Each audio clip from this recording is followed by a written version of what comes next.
Bonjour à... C'est le délai très court annoncé hier soir à la télévision par le chef de l'État.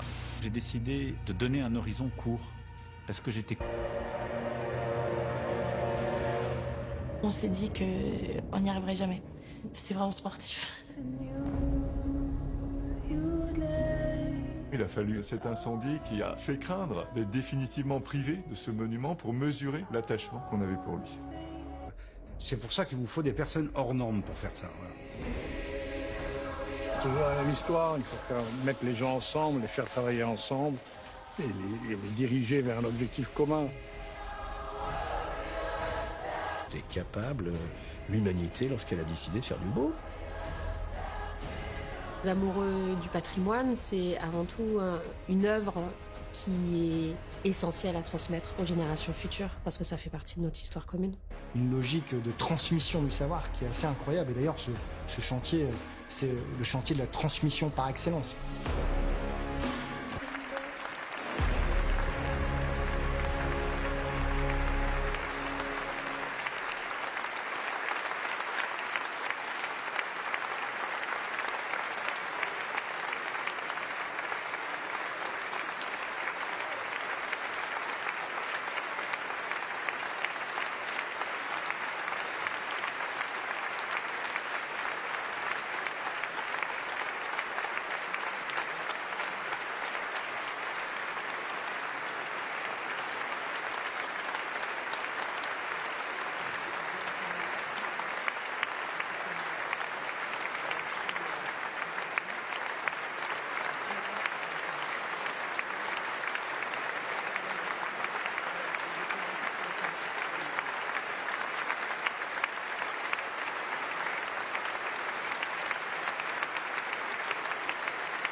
Et au monde entier.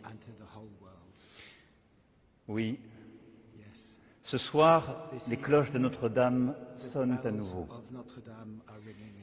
Et l'orgue, dans un instant, s'éveillera. Musique d'espérance, familière aux Parisiens, à la France et au monde.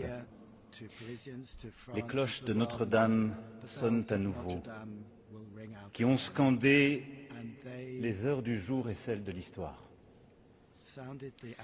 Elles sonnent, comme elles ont sonné pour les 11 rois qui ont vu s'élever la cathédrale, pour Saint-Louis rapportant d'Orient la couronne d'épines, pour Henri IV, pensant la blessure des guerres de religion, pour le vœu de Louis XIII et les victoires de Louis XIV, pour Napoléon se sacrant lui-même un matin de décembre 1804, pour Victor Hugo, déambulant, rêveur, cherchant les yeux levés l'ombre de Quasimodo, pour Claudel, ployé au pied d'un pilier, revenu à l'espérance, un soir de décembre 1886, pour annoncer aux résistants de Paris l'arrivée du général Leclerc et des siens, puis pour célébrer la libération aux côtés du général de Gaulle, pour les adieux de Sept, la fumée noire, la flèche qui vacille puis s'effondre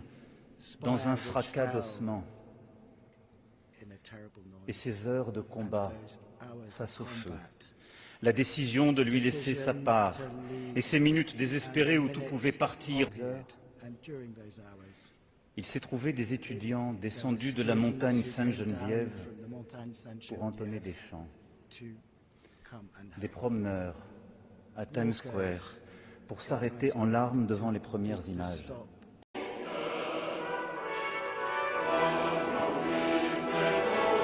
Puise votre reconnaissance à tous ceux qui ont sauvegardé cet édifice au moment de l'incendie, les pompiers de Paris sous la garde du général Gallet et ceux qui ont travaillé à ce chantier incroyable, les 250 entreprises au grand complet, le personnel de l'établissement public Rebâtir Notre-Dame de Paris, aujourd'hui sous la responsabilité.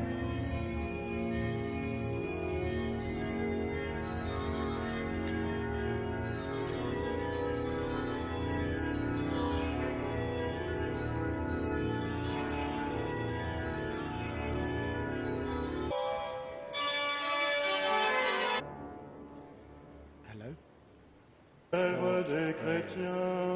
Putain, je pense qu'elle va tomber.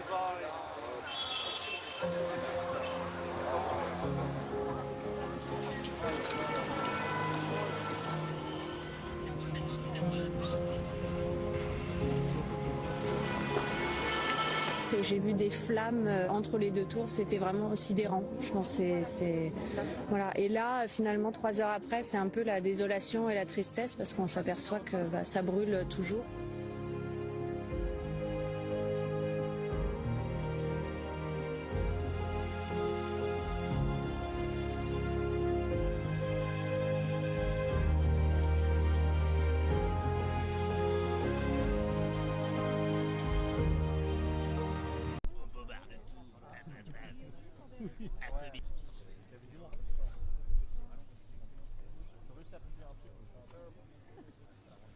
Laissez passer la lumière, les croix qui soient comme une antenne, qui soit radiante. Merci. Parlons d'espoir.